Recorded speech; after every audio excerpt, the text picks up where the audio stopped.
In the house, there's enough roofing material to shingle 15 ordinary homes. You'll notice the sloping roof line and gravel border around the house allow for natural drainage, that's why you don't see any gutters or downspouts. The house is on a concrete slab foundation of 2,000 square feet, and there's 3.5 acres of ground. The reason why the Rogers moved out of their home was because of a lack of privacy. It became such a local curiosity that people began to jump their fences and roam their grounds. Hoping to satisfy the demand, they opened it up for a few months in the summer. This didn't really work, but just attracted more people. That's when they eventually decided to sell it. In 1972, the present owners, Mr. and Mrs. Lane, bought the property, and they're the ones that turned it into the tourist attraction. They reconstructed the gardens you just walked through, which used to be blackbird bushes, as well as they made all of the animated gnomes. Feel free to ask me any questions for our tour. Is it true it's been moved to Parksville? I'm not sure Parksville or It's been moved. yeah.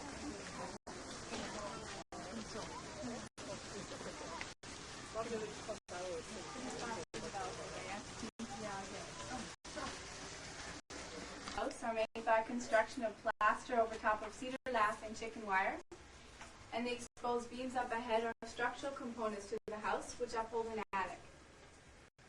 Mr. Rogers used mainly knotty pine throughout the house. First antique I'll point out to you is this clock here behind the door. This is a regulator clock, circa 1880. It was built in order to set their timepieces by, and it's said to be accurate to within 5 seconds per week. It's still in excellent working condition, but we choose not to operate it because of its loud and frequent chimes. Above the door, the gun is a muzzle loader, and it's over 150 years old. It's unique because its original shot flask and powder horn are still intact. If you'd like to just start down the hallway there. The first room you'll come to on your left is the son's bedroom. Okay. Every piece of furniture in there has been handmade, with the exception of the chair by the desk. All of the hinges have been made at a local forge, and the flooring in this part of the house is called cork tile.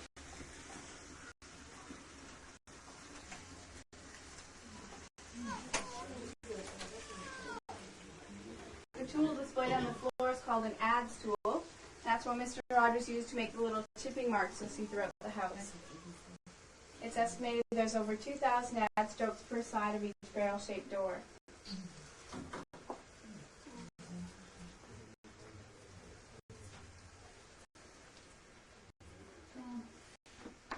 In the master bedroom there, Mr. Rogers didn't make the maple bed, but he refinished it in order to match the rest of the furniture in the room.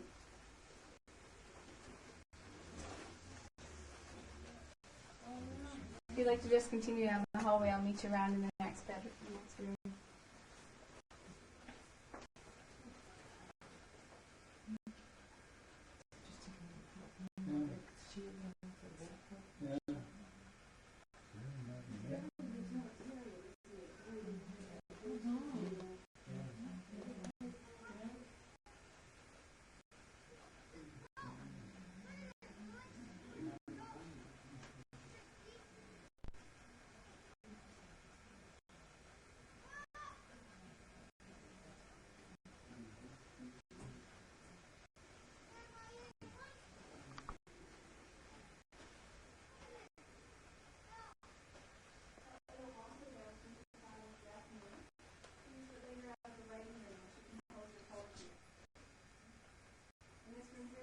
The daughter's bedroom until she grew up and moved out, and that's when they changed it into the den.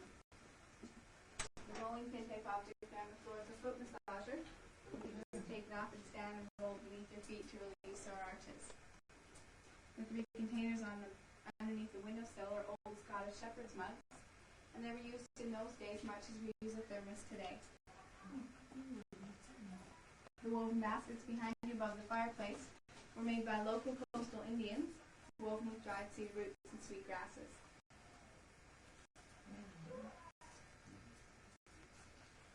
To the attic. To the attic. Yeah.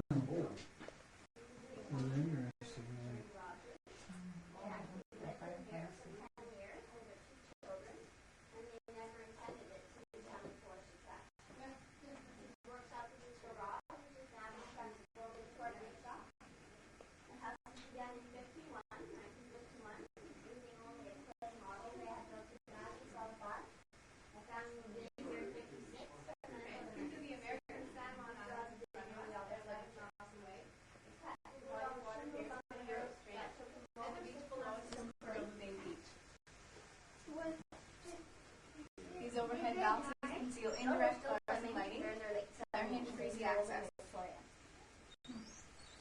And there's enough roofing material. Mr. Rogers made the coffee table here, and he constructed it by laminating together 7 different pieces of yellow cedar.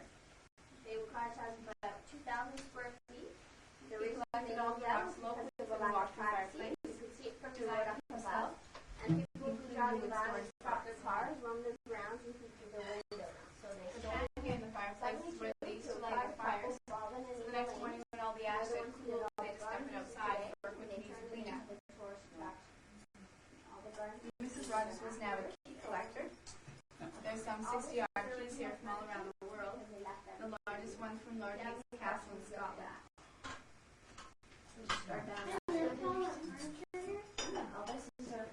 The piano's a Lesage. It was built in 1945 in Quebec. The most with hand-carved legs. And the piece of music on top of it, called Whispering Waves, was composed by Mrs. Rogers. It was on the local hit parade in the 1950s. The antiques on and around the piano are each over 100 years old, and the bed warmer there in the corner is also from Lord Hayes Castle.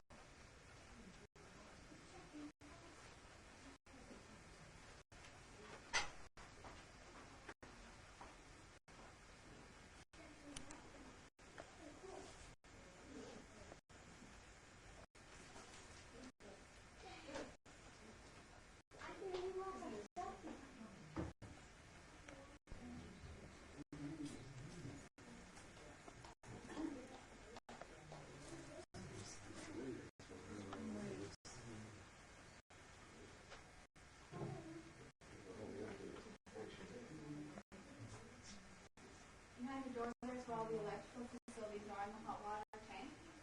The reason why I see the copper screws there on the floor is because the house is heated by radiant heating, which is running hot water through copper pipes underneath the ceiling. I'm not sure. Probably. These are old Welsh binding shoes, and the thing that makes the chair in the corner unique is it was woven by a local blind man. If you'd like to lift up one of the green cushions there, you'll see the children's seats have been carved out for extra comfort. Oh, for goodness sake. And there's drawers underneath for their toys. Oh, gee. Mr. Rogers didn't make the table and chairs here, but he completely stripped and refinished it and hand polished it with French polish.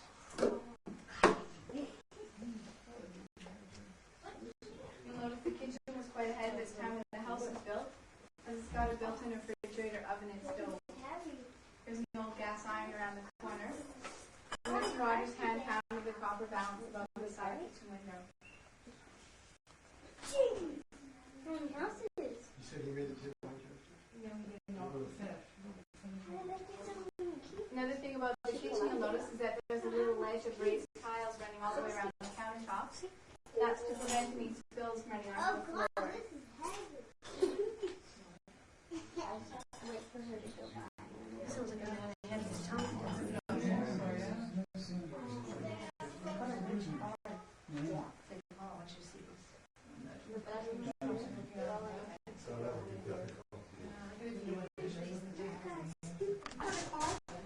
You'll see the oldest antique in the house, which is sitting in the sink.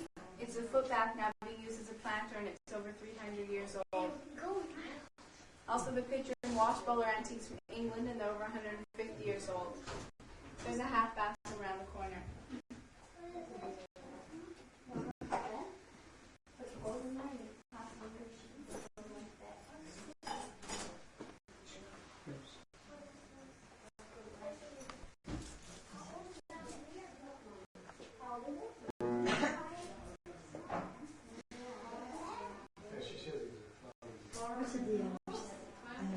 just a silk.